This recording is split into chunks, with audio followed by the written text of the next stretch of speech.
Now I'm going to give a sound comparison between the wired sound and the wireless sound. And this is going to be coming straight from the unit as well. So just to kind of give you a baseline, this is what I'm talking about with the sound quality.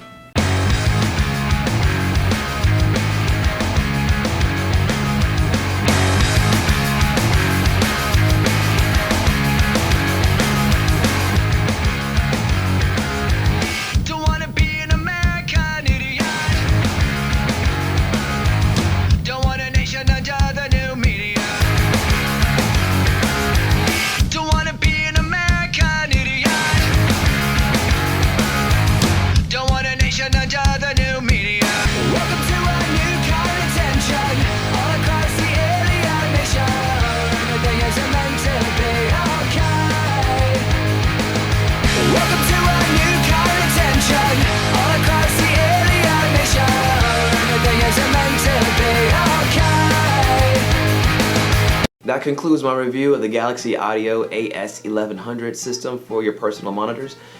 Leave comments, and if you have any questions, I'll try to address them. Also, stay tuned for my next review, which is going to be my personal in-ear monitor setup that I have that I use for just about every gig to give me a consistent sound. Okay? All right, peace.